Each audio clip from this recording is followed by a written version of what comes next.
Just me and my buddy, just chilling.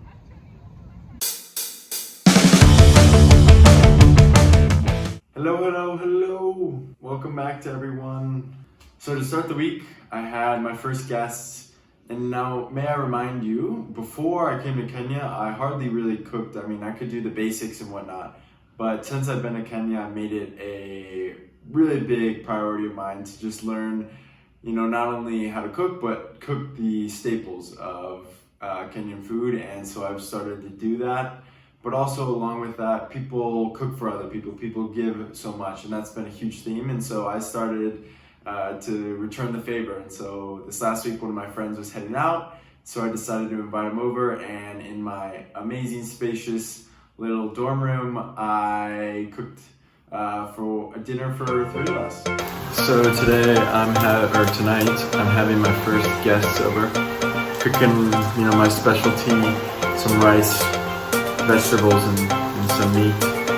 And I'm already in the process. We got some sweet potatoes, some zucchini, green beans, and squash over there, some rice coming. They're about to love this. They have no idea that I'm really coming up in the ranks of cooking. First time cooking for some guests. I'm ready for this.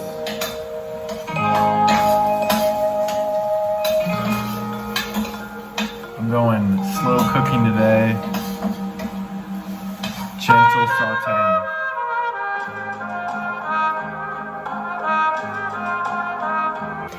So I have hands down the best setup. We got 2 chairs and a bed. It's perfect.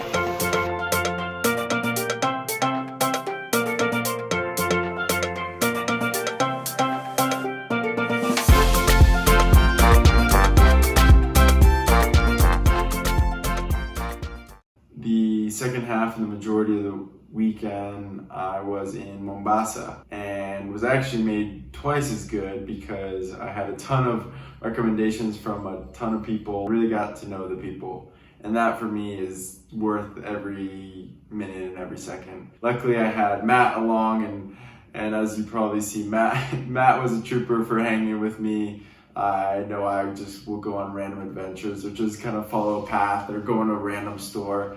And I can only imagine Matt was like, this guy is just, I can't follow him but I really appreciated him because it would not have been the same without him. So just arrived at Fort Jesus, about to go in. As you can kind of see, it's like a little fort. Pretty hot here, a little humid, but you gotta love it. Enjoy. I don't know if these are real or not. These ones are huge. I think they're part of a whale, but dang, these are big. I also didn't know that whales have tusks. Maybe that's misrepresentation on my part, but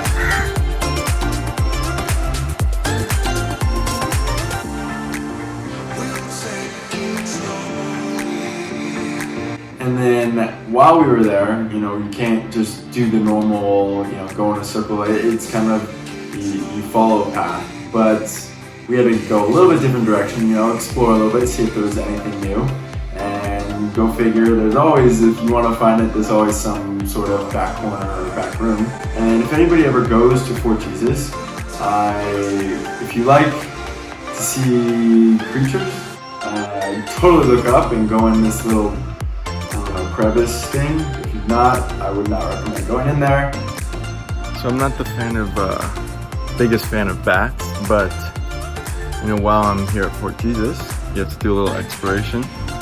So a little bit of a random room that nobody's gone down. And I don't know exactly what it was for, but there is a bat. Biggest thing I've ever seen in my life of a bat. I kid you not, it was the biggest bat I've ever seen in my life, and luckily Matt was not there because he's like, I would have flipped. And I ran out, but then I was like, you know what, we have to see if we can get it on video. It was a little too dark, so you can't really see the whole thing, but I luckily got Matt, pulled him along with me, poor Matt. I feel so bad, but he showed it, he came with me and we shined our flashlight and I tried to get it, but I don't think he could really find it.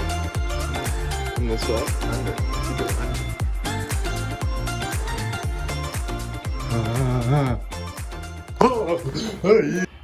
But if you are ever there, let me know if you end up seeing the bat. It's like this little back corner that you'll have to find in this room, but it was quite fun. So next stop was Old Town. Matt, you think I should get one of these?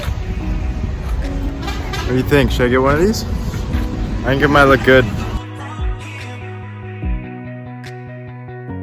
Which was really nice. We ended up going, and I mean, the main point that we were there, and what I told Matt is, I love just going into random stores and asking them about, you know, how they started their business or going on, or just looking into random corners of the store or asking about the history. And so one of the stores, it wasn't even intentionally that I wanted to go through, but we were walking, and then this gentleman had just caught a fish from the ocean, and he was trying to sell it.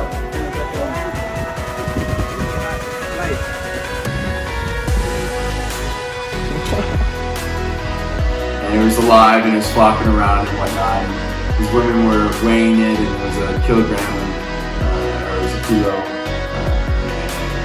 We just kind of went in the store and whatnot, but what turned into just a fish attraction into just kind of looking around the store turned into a really cool experience. I went into this one store, and they were selling a lot of collectibles and whatnot. And there was a bookshelf on like a second floor. There was kind of a loft. And I was like, those books look pretty cool, let's go check them out. So we walk up the ladder, and I kind of start checking out these books, and the owner, who turns out to be the owner, is there, and he's like, oh, how can I help you? And she's like, oh, I'm checking these out and whatnot, and kind of telling me about the collectibles. He has a lot of coins and whatnot. And then he's like, I also have a 200-year-old Ethiopian Bible. So this is 200 years old? It's Ethiopian Bible. It's in leather. Ethiopian Bible. 250 pages. Wow. This And it's language. geese. This is wood and this is leather. Wow. Even the top is wood and the leather. This is leather. wood? No, this is leather. This is Ah, leather. leather? Handle with cable now. Boss. Sana nashika mikono miwili. Kwa hivi utaandika. Eh? Wow. Wow. Sasa ma 600. Wow. Sawa. 550 waambie. Asante sana. Haya, sawa, chukua tu. For me, this was something incredible just because, you know, I didn't walk in the store thinking I was going to find a 200-year-old Bible. So the other place we went to was Holler Park. Just arrived at Holler Park, doing a little walk and then going to see some hippos, I think crocodiles maybe, get fed.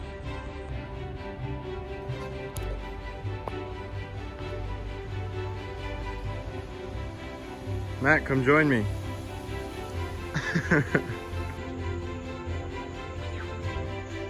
Matt, have you ever seen The Wizard of Oz? This is like the yellow brick road.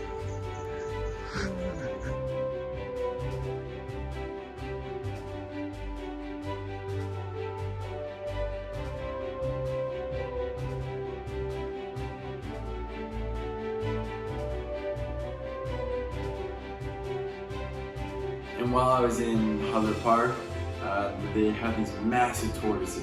When you come up on these, I did not even expect them to be this big, but they're so heavy. Like their shells are, I don't even want to throw out a number because I probably have no idea. But they were really neat, and so I made a few friends along the way. So how's the day going? Yeah, same. And the weather's pretty nice too. Dang. Yeah. And so what's your favorite kind of, food? Yeah, I love grass as well. So how do you like, this normal weather? And while we're here, obviously you have to get from place to place, and some places are a little bit longer and farther away than others. And so transportation's another aspect that I love. You know, the best form of transport is walking.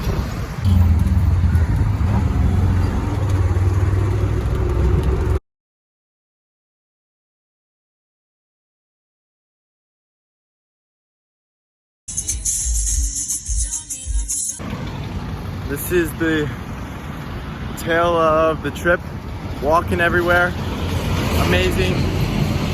And then the other place we went to was Marine National Park, which was actually recommended by one of you all, and I am very appreciative of that. Absolutely beautiful day. Second day in Mombasa.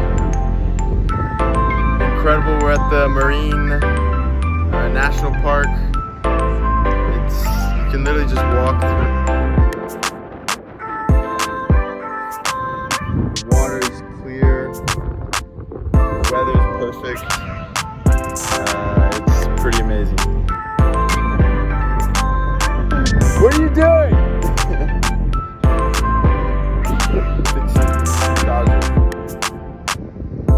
Oh, look at that camel. I don't know if you can see that. There's a flipping camel. What the?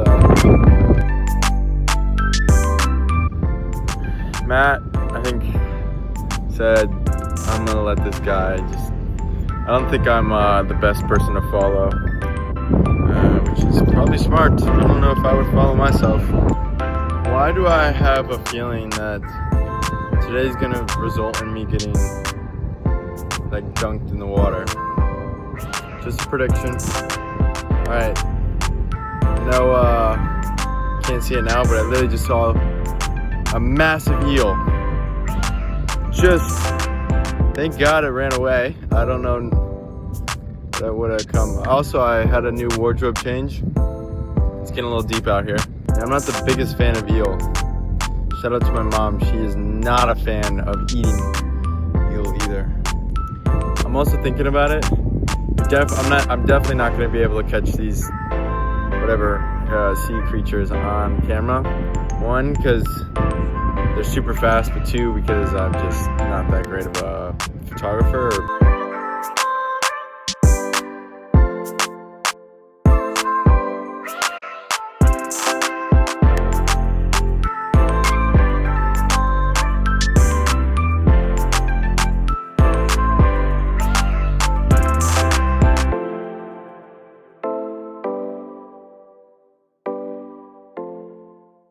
So the biggest theme of this week, and I want to share it, is just this idea of unity and humanity and whatnot. You know, from all my conversations with people, many times it's me just listening to them, but it's the craziest thing to see that there's a ton of commonalities across the board.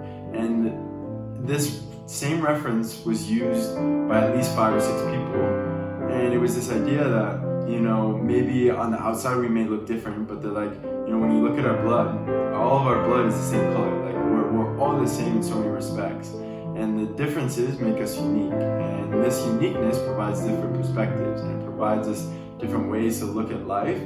But it's not a right or a wrong. It's not a you're better, you're worse. It's just, this is me. This is where I come from, and I'm curious to learn about you and where you come from, and how about that. And that was their idea of, you know, living with love, living with peace, integrity, and all of these different values, all surrounded by family. And I mean, at the end of the day, that's what I've seen from day one, is family and community, and people that really care about others. And I've carried that into me. I've seen huge changes in myself, and just being able to give back to others and share. So I want to say thank you to Mombasa, to everyone's recommendations. We'll continue to listen to those, love those, because it helps me to know where to go. And I'll also try to keep improving on, you know, my videography, my storytelling and whatnot. But I'm loving this process, loving meeting everybody and talking to people who appreciate it or have places to go. So thank you all. So I do want to thank Matt for coming along with me. Thank you, Matt. I appreciate it. I always appreciate those who come along. It makes it all the more better. You know, there's a lot of people who've asked me, like, how is it traveling alone? And to be honest, it's not really traveling alone, because I meet so many amazing people along the way, and then I, you know, enjoy these adventures with them. So you get to know them so well. But it was quite an incredible trip. But it's this idea of giving, and it is really sinking in for me. And I thank you, Kenya, so much for this. Like, it's life-changing, and I really will be carrying this throughout. And this is the journey, right? This is not just the end. This is the beginning of so much. And I hope to, you know, start implementing some new things, and maybe give you guys more content and videos along the way, and just see how it goes, because traveling is amazing, but it's not the whole life, right? Life is a lot of things, and it constitutes health, family, relationships, sleep, day-to-day things, but traveling is part of it, and so sharing that and also the other things is very important to me. But again, peace and love to you all. Have the greatest week, and I will see you next Sunday.